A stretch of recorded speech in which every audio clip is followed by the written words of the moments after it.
Bonjour, ici Michel Baudry pour le service d'intervention sur mesure. Je vous souhaite la bienvenue à notre capsule de formation. Aujourd'hui, nous allons parler sur l'analyse des états financiers. Donc, très souvent, les gens reçoivent leurs états financiers, que ce soit les présidents d'entreprise ou que ce soit discuté à travers un comité de gestion, ou qu'on va avoir sur le comité de gestion un directeur de ressources humaines, un directeur de production, un directeur de recherche-développement. Et nous allons parler des états financiers. Très souvent, par contre, les gens voient les états financiers comme un mal nécessaire. On regarde ça, on voit les profits, on regarde les ventes, le profit brut, le profit net. Très souvent, on va regarder l'actif, puis on va se poser des questions sur l'actif et le passif, les immobilisations. Mais ça va rester très nébuleux pour certaines personnes. Une des choses qui est importante de voir les états financiers, c'est que les états financiers peuvent produire des indicateurs de performance extrêmement intéressants. Moi, je l'utilise énormément d'une année à l'autre pour voir si l'entreprise peut avoir une progression qui va faire en sorte qu'on va voir des performances au point de vue des ventes, performances au point de vue de la production, performances au point de vue de la façon qu'on gère nos coûts fixes d'entreprise, performance sur la façon qu'on utilise l'immobilisation à des fins de production. Tout ça, on les a mis dans 5 catégories de ratios. Aujourd'hui, je vais vous parler de ces 5 catégories-là qui existent. Et les ratios, c'est quoi? C'est un pourcentage qu'on fait entre des données qu'on a dans les états financiers. Il existe un nombre quasiment incalculable de ratios par catégorie. Donc, il est important, par contre, de comprendre c'est quoi les catégories de ratios que nous avons dans les états financiers. Le premier, c'est les ratios de liquidité, ce qu'on appelle la solvabilité de l'entreprise. Donc, à travers les états financiers, on peut voir, par exemple, si l'entreprise a les liquidités nécessaires pour une croissance accrue.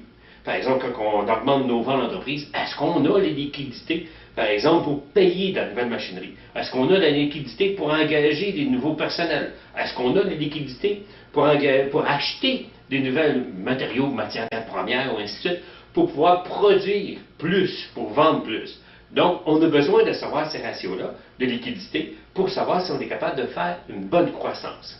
Dans d'autres cas, on va savoir aussi si on est capable de rencontrer certaines obligations. Est-ce qu'on a les liquidités nécessaires pour payer nos prêts? Est-ce qu'on a les liquidités nécessaires aussi pour acheter du nouveau équipement?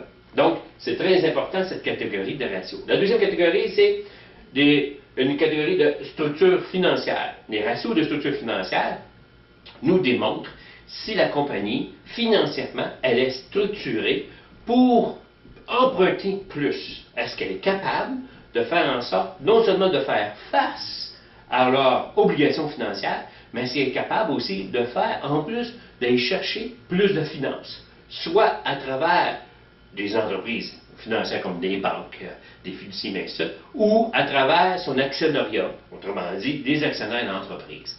Donc, ces ratios-là sont importants parce que les banques se fient énormément sur ces ratios-là pour pouvoir faire des prêts pour l'entreprise. Donc, c'est important de savoir si on est à l'intérieur des barèmes donnés par des entreprises, des institutions financières. Les ratios de gestion nous démontrent si l'entreprise est bien gérée. Par exemple, on pourra voir à travers ces ratios-là si, par exemple, les comptes à recevoir sont perçus à temps voulu. Est-ce que les comptes à payer sont payés dans des délais raisonnables? Ou si, par rapport à l'année dernière, nous avons pris du retard. Donc, en plus, on va avoir aussi, est-ce que le stock, le roulement du stock, se fait dans des délais de jours raisonnables? Dans les entreprises, par exemple, de distribution, eux autres, par exemple, si vous prenez une épicerie, c'est sûr qu'il faut que ça roule vite. Par exemple, des biens périssables qu'on peut prendre comme du lait, de la viande, n'importe quoi, il faut absolument que ça tourne vite. Donc, le ratio, il faut qu'il soit bas. On parle des fois en nombre d'heures, même pas en nombre de jours. Par exemple, l'entreprise d'acier, là, on va parler de nombre des fois de mois, de 60, 90 jours que la rotation des stocks va avoir lieu. Mais ce qui est important de savoir, est-ce que je m'améliore par rapport à l'année dernière? Donc, ça devient un indicateur de performance. Donc, ça, c'est des ratios de gestion. Les ratios de rentabilité, évidemment, avec ces ratios-là, on va voir si notre profit brut est meilleur cette année par rapport à l'année dernière. Est-ce que notre profit net est meilleur par rapport à l'année dernière? Est-ce que nos frais d'administration augmentent, ou ils sont stables, ou ils diminuent par rapport à nos ventes? Donc, c'est des ratios pour voir si on est rentable et si, à travers cette rentabilité-là, on gère bien, évidemment, les fonds qu'on a et nos budgets à travers la rentabilité. Et le dernier catégorie de ratios, c'est les ratios d'investissement. Les ratios d'investissement, c'est des ratios qui nous permettent de voir si on est capable d'investir davantage dans nos immobilisations pour pouvoir faire de plus grandes ventes, augmenter nos revenus. Ou si on est capable de rentabiliser, par exemple, notre système informatique qu'on veut acheter. Est-ce qu'on est capable aussi de rentabiliser de la machinerie ou du matériel roulant, ou toutes ces choses-là? Donc, ces ratios-là que nous avons à l'intérieur de l'investissement nous permettent de dire, ben oui, on investit à l'intérieur de l'entreprise, mais on va pouvoir avoir un retour sur investissement dans le temps de délai. Donc, toutes ces catégories de ratios-là vous permettent de voir si vos états financiers, à travers vos états financiers, la performance de votre entreprise. J'espère, au moins avec cette capsule, piquer votre curiosité pour que vous puissiez regarder maintenant les états financiers d'une autre façon, de regarder d'une façon que l'entreprise, comment qu'elle performe par rapport aux années antérieures, ou comment votre entreprise performe par rapport à votre secteur d'activité.